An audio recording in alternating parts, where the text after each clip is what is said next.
mistério das glândulas endócrinas, por um estudante. Publicado pela Fraternidade Rosa Cruz. Editado pelo Centro Rosa Cruz de Campinas. Canal Le Conde. Capítulo 7. A glândula pineal. Tipo de personalidade pineal.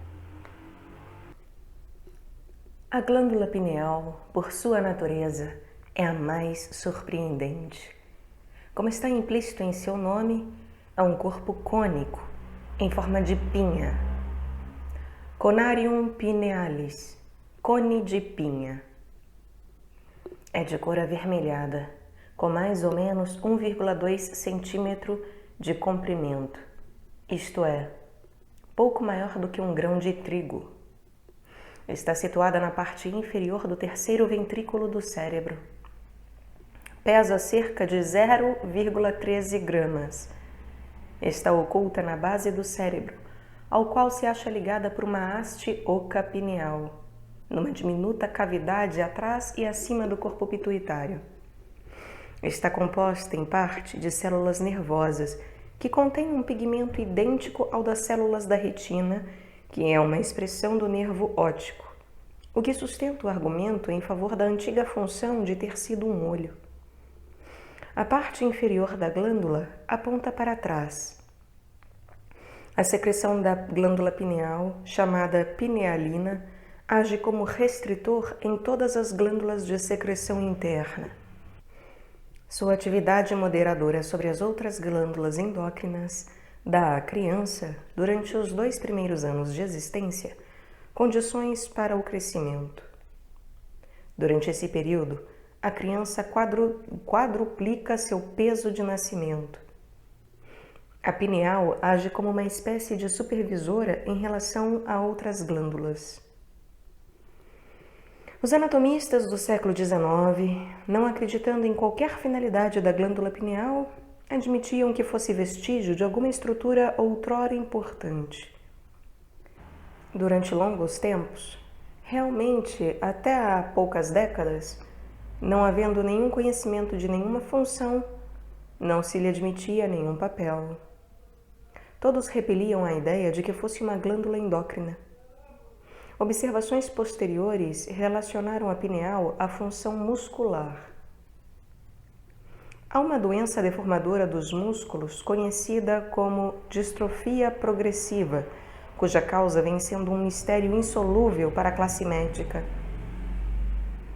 Mas estudos realizados por meio de raio-x mostraram que, nessa doença, a pineal se apresenta com calcificações, isto é, incrustada de sais de cálcio, o que significa que, no caso da glândula enfraquecer ou deixar de funcionar, os músculos não recebem a quantidade necessária de nutrição.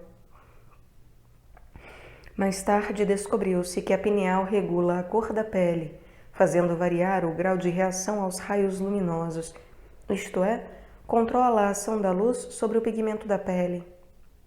É a luz interna que reflete a luz externa.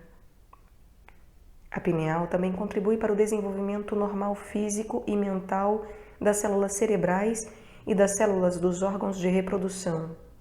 O abundante suprimento de sangue que a pineal recebe indica mais o índice de seu funcionamento ativo do que apenas a sua presença como vestígio de um órgão que durante a evolução perdeu seu uso original. Resumindo, a secreção da pineal evita na criança o desenvolvimento sexual prematuro, promovendo uma puberdade normal. Favorece a atividade da força criadora, que tende a desenvolver normalmente tanto o cérebro como os órgãos de reprodução.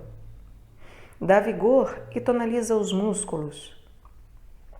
Influi sobre o corpo, variando o grau de reação aos raios de luz, isto é, controla a sensibilidade da cor à luz.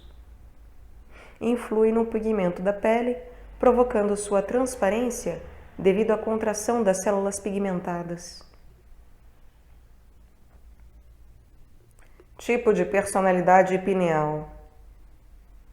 Geralmente falando, A glândula pineal é masculina, mas algumas mulheres estão sob sua regência, como veremos quando fizermos o estudo das atividades espirituais desse órgão.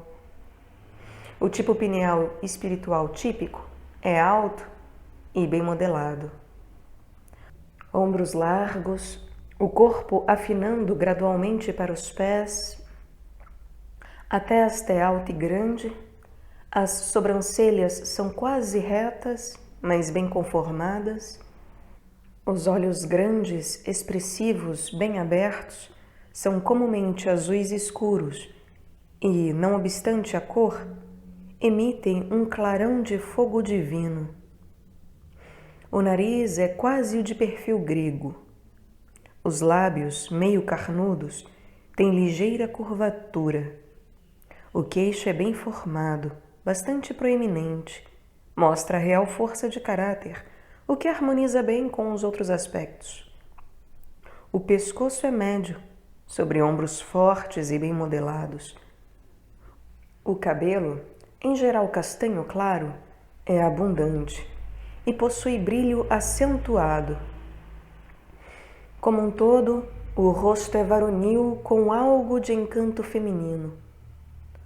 O artista Rafael foi um perfeito exemplo do tipo pineal espiritualmente desenvolvido. Era tão grande sua beleza, disse, com um quase imperceptível traço feminino que, ao passar pelas ruas, os que o viam paravam para admirá-lo.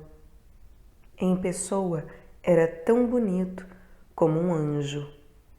Sua disposição era amável, bondosa, doce e gentil. Nos modos e na palestra, era encantador. Foi célebre pela nobreza e generosidade de sua natureza. O nome deste homem invulgar ainda permanece o maior na arte da pintura.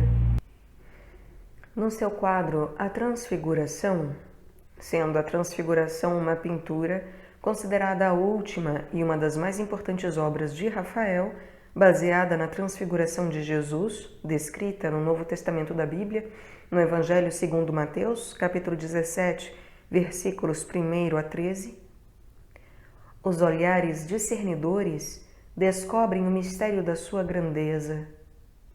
Está aí, plenamente revelado, seu conhecimento e seu contato direto com os reinos sobrenaturais.